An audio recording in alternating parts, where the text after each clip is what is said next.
yesterday's news.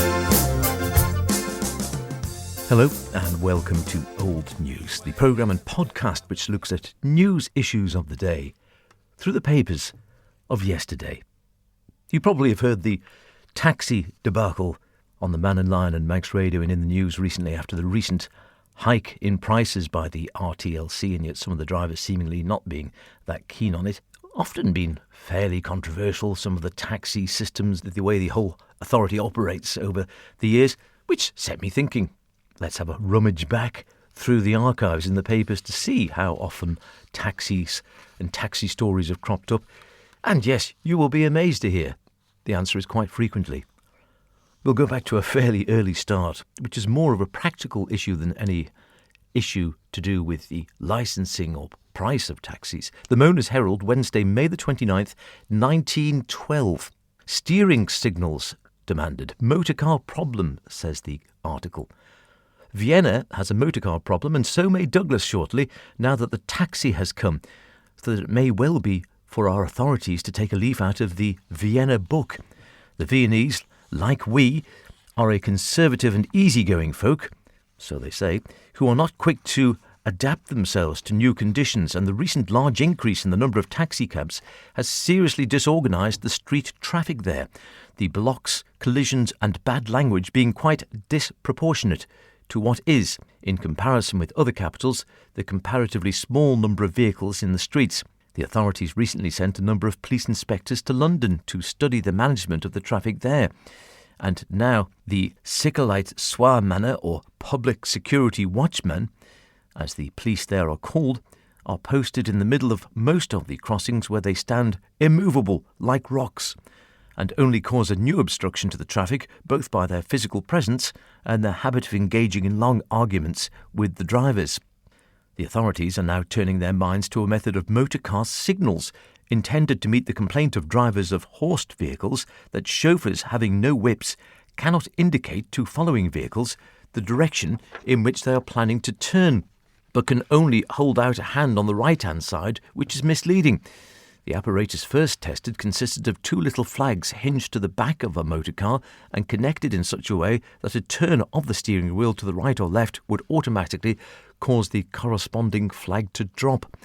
This, however, was found to be of little use, as the signal being given only at the moment of turning was really too late, and in accordance with the suggestions of the President of the Police, the two signal flags are now connected by Bowden wires with special levers on the steering wheel, so that the chauffeur can, sometime before he makes the turn and without taking his hand from the wheel, lower either of the flags.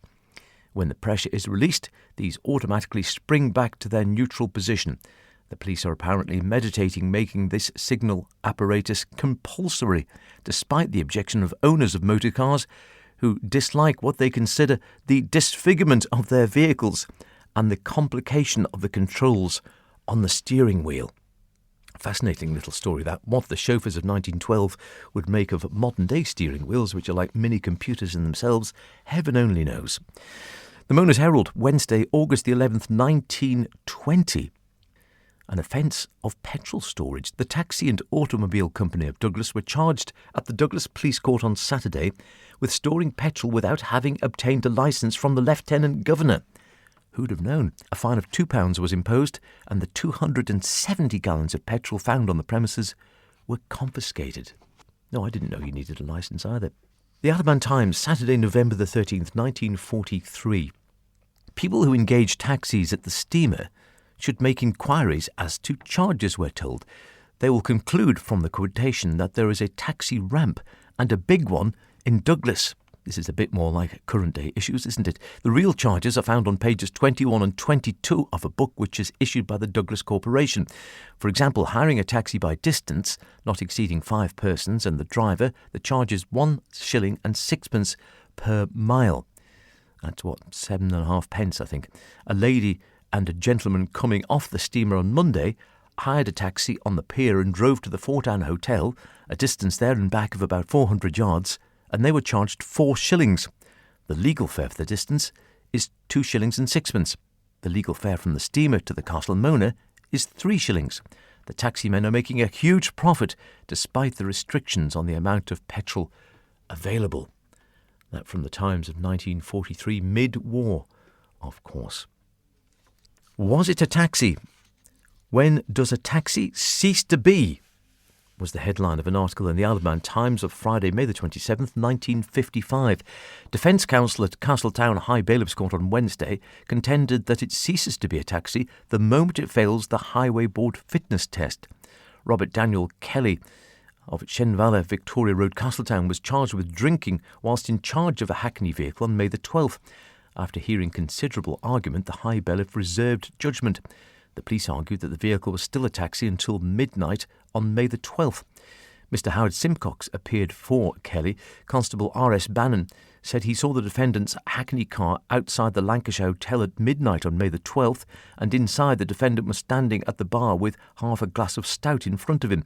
Kelly admitted it was his Hackney, saying it was a private car and that he had been having a test. The drink was indeed his, and he was not wearing a badge. Cross-examined, witness agreed a Hackney car could not be licensed without passing a fitness test, and it would be illegal to apply for hire without it. Local authorities granted Hackney licences and a Hackney driving licence, and the road licence and ordinary driving licence were issued by the Highway Board. Mr Simcox stated the car was not a Hackney until it passed the fitness test, and defendant had failed this and his previous licence was revoked. He only used it as a taxi from Whit to September, and for the remainder of the year it was a private car. At the time, Kelly had not had a fare for 8 months. Robert Edward Blackburn, Town Clerk of Castletown, stated the Commissioners issued Hackney's drivers and vehicles licences, which were valid until May the 12th, after a fitness certificate had been issued. Defendant had applied for these licences on April the 6th, but they had not yet been issued. Kelly stated he only used his taxi for 4 months for hire, and he applied for a fitness test in February, and while waiting for it there was a gentleman's agreement that taximen could use their vehicles until it was passed, as the Highway Board vehicle licence expired on March the 31st. If it failed the test, the licence was invalid. He failed the test on this occasion and could not use his car as a taxi until he passed it. He had been for his test at 10:30 a.m. on May the 12th. The High Bailiff said he would reserve judgment, adding that he did not think Kelly thought he was doing wrong.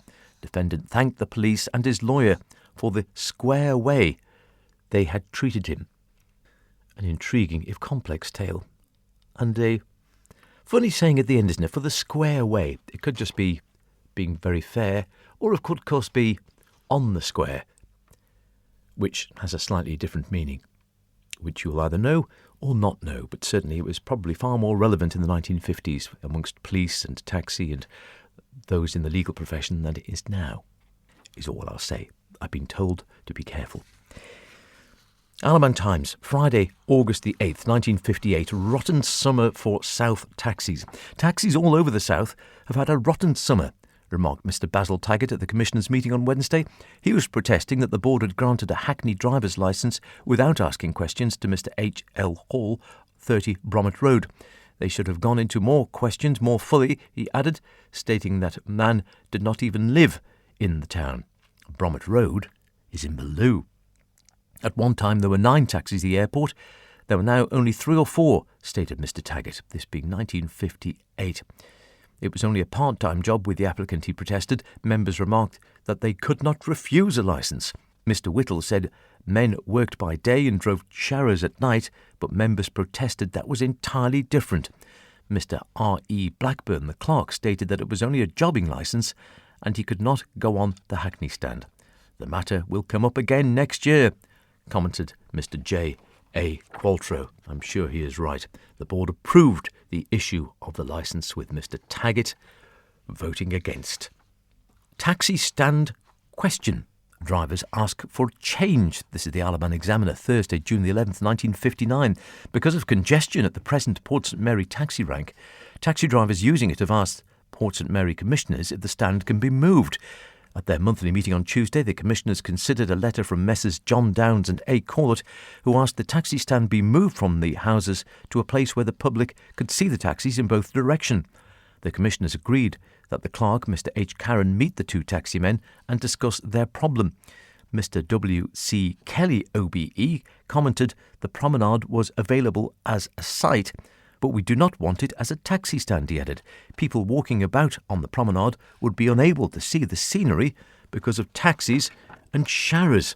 He wondered if the commissioners could allocate some space in their big car park to the local taximen.